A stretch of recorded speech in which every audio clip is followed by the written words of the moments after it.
О нем говорят настоящий хозяин. Человек, обладающий неоспоримым авторитетом. Человек, которому доверяют. Главе Кошагачского района Ауэльхану Джеткамбаеву 60.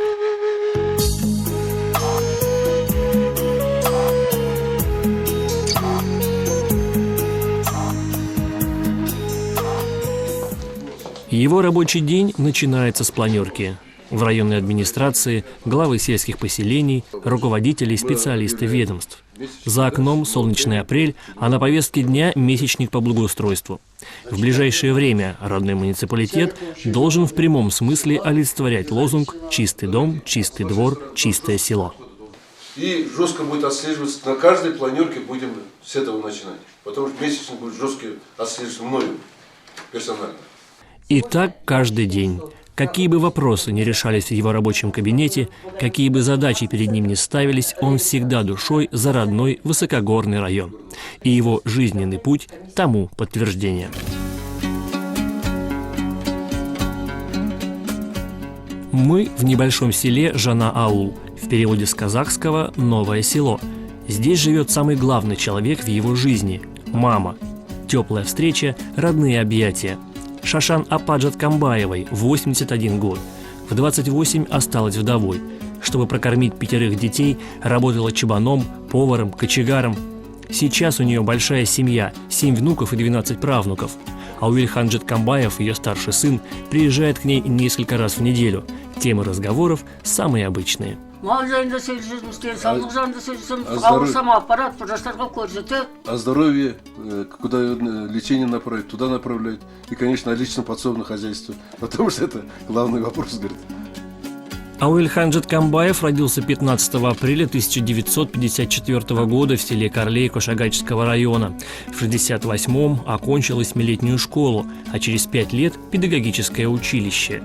Трудовую деятельность начинал учителем начальных классов казахского языка в Тебелерской школе. В 1977-м избран председателем правкома колхоза «Путь к коммунизму». Переломным моментом жизни стало его избрание председателем колхоза имени Калинина в селе Актал. Я оцениваю его работу только на отлично. Дело в том, что работая председателем колхоза имени Калинина, он поднял этот колхоз с нуля, как говорится. Он всегда отличался оригинальностью своих мыслей. Тогда в советское время, когда все было расписано, вот так скажешь, так сделаешь, а он всегда отличался вот этой своей оригинальностью. Важнейшим делом жизни Ауэльхана Джеткамбаева можно назвать перенос на новое место центральной усадьбы колхоза и строительство села Жана-Аул. Дело в том, что Актал фактически находился в трясине. Каждую весну и осень грунтовые воды подтопляли дома. И мечта перенести село на сухое место дорогого стоила. Выход по тем временам тогда работал секретарем Валерий Иванович Аптонов, председателем облсполкома работал Петров Владимир Иванович. Он выходил на них, тогда был состав Алтайского края, поддержали Алтайский крайком партии, крайисполком. Срочно, благодаря Петрову Владимиру Ивановичу, был сделан срочный генплан нового села. Там переломав все бюрократические препоны. И дело, как говорится, пошло. Начали строительство со школ.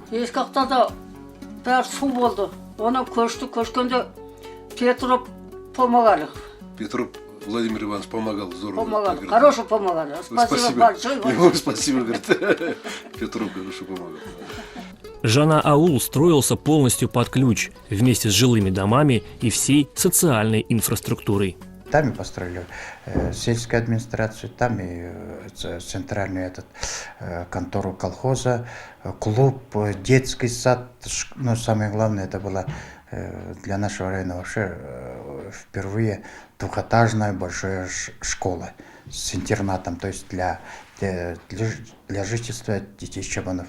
Во власть Ауэльхан Джеткамбаев пришел в декабре 1999 года. С 2000 по 2008 работает в качестве главы Кошагачского района. В сентябре 2013 был переизбран на новый срок. За годы своего руководства муниципалитетом ему не раз приходилось принимать волевые и непростые решения. В сентябре 2003-го судьба подкинула очередное испытание. Страшное землетрясение практически разрушило поселок Бельтир. 83 дома были признаны непригодными для жизни.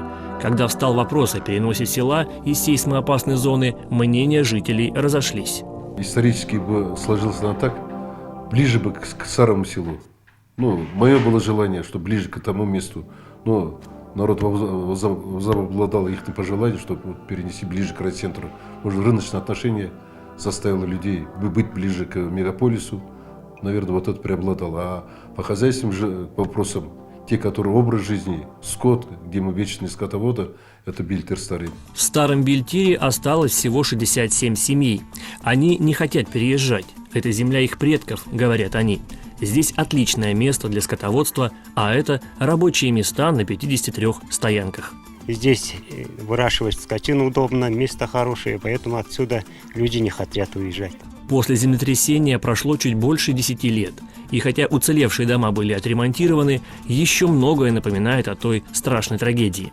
Аулихан Джаткамбаев ставит цель реконструировать социальную инфраструктуру Бельтира. Сегодня главное – почтовая связь, дорога, обслуживание дороги, жестко на контроль взял. Автобусы сообщения с районным центром, с Кашагачем восстановили.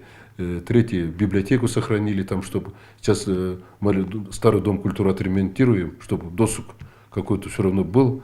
И, конечно, обслуживание, медицинское обслуживание, в первую очередь, люди будут говорить, скорую помощь, чтобы ходил. Ну, самое-самое-самое.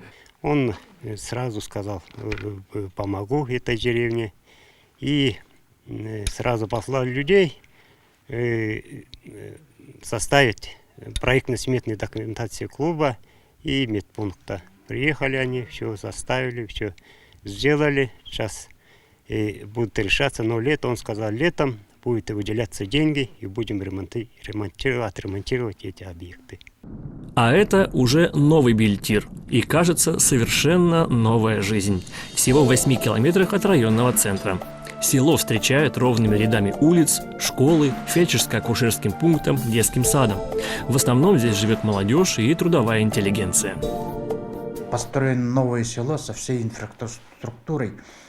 И самое главное, людям, которые переехали в новые дома, новое село, все, что у них было в том селе, государство бесплатно отдало. 5 лет работали именно вот по восстановлению не только села Бельтир, и село Ортолок, школа, Мухор-Тархата, по всем селам, где и в районном центре дома, ну, всех перетаскивали, кто где хотел жить. В связи с этим зародился вот микрорайон аэропорт, в основном третье село, которое я руку приложил, Жанаул, Новый Бельтир. И я считаю, к селу Кашагайскому микрорайону аэропорт тоже с нуля мы начинали это село, тоже туда перетаскивали людей. В сентябре этого года в Кошагаче в первые классы пойдут 300 ребятишек, а это 12 комплектов первых классов. Согласитесь, головная боль для любого руководителя. Но Аулихан Джаткамбаев готов решить этот вопрос, как и по местам в детских садах и досуге молодежи. Для районного центра необходим спортивно-досуговый центр.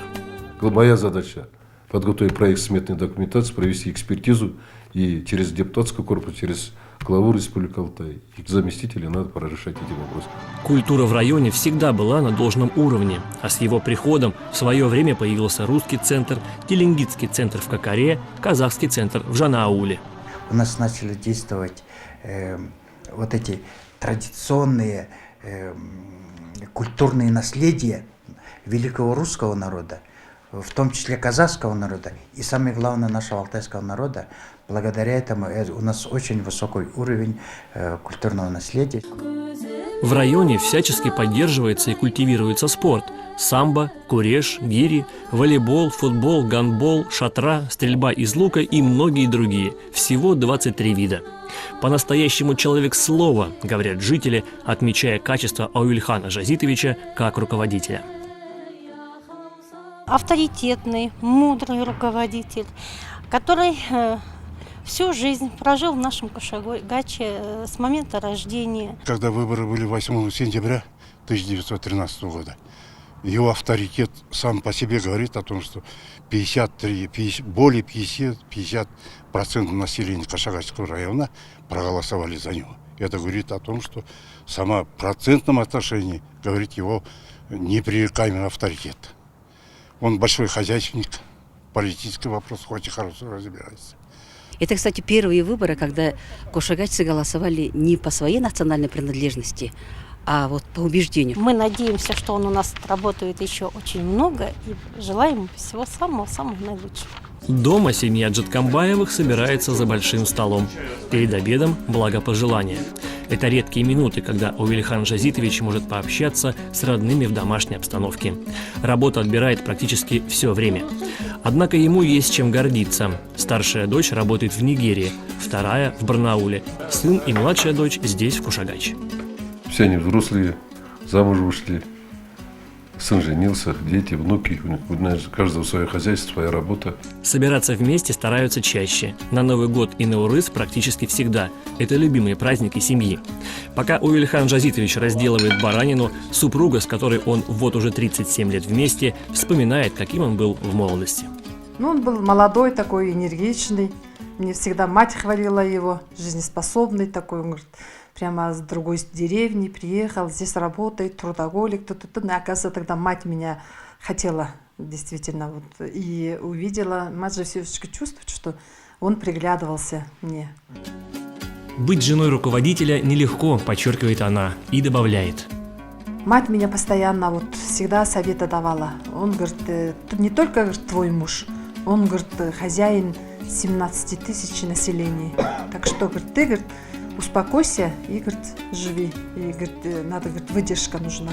Энергия и таланты от отца к сыну. Мериму Джаткамбаеву 34 года. Он вместе с женой воспитывает 3 сыновей. Предприниматель, музыкант, певец. Увлекается видеосъемкой и монтажом. Занимается лошадьми и приучает к этому своих детей. Участвует в гладких скачках. Его скакуны неоднократно приносили ему победы. Говорит, это от отца. Волевой характер у него и достигать намеченных целей. Внуку Нурсултану 9 лет. Он ходит в 3 класс и для своих лет неплохо держится в седле. Считает, что это и дедушкина заслуга. Он меня очень любит. Он катается с тобой вместе на лошадях? Да. Я постоянно бываю у них, любые с лошадьми, но мне некогда кататься. Но надо кататься, конечно. То, что мне в нем нравится, это, конечно же, ответственность и пунктуальность. И самое главное, целеустремленность, да. Я всегда стараюсь брать с него пример. После обеда музыкальная пауза. А Уильхан Жазитович на публике играет очень редко. Но для нашей съемочной группы сделал исключение.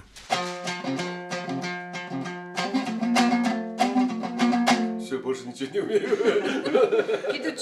Его учили. А следующую песню они споют вместе. Ее сочинил и подарил друг из Монголии на 10-летие села Жана-Аул. Она стала семейным гимном, песня молодости и трудовых достижений.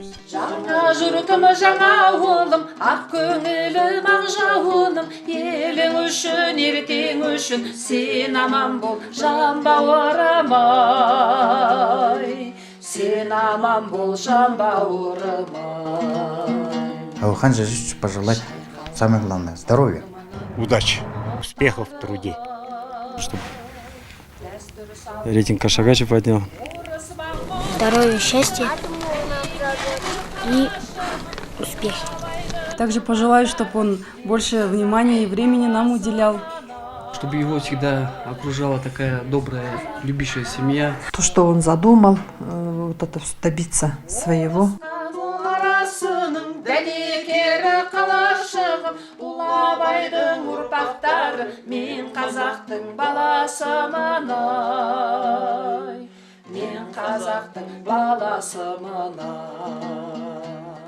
И он обязательно добьется, ведь Кошагачский район – это его родина. Это место, где Чуйская степь сливается с глубоким синим небом, а горизонт настолько низкий, что звезды можно достать рукой.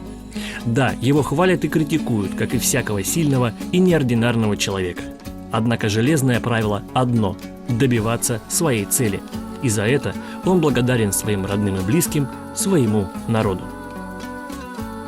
Любовь, уважение жены, любовь как матери, любовь народа – это главное. Мне ордена, медали не надо, самое главное – предпочитание, чтобы труд мой ценили. Это главная цена жизни, чтобы даром не прошло.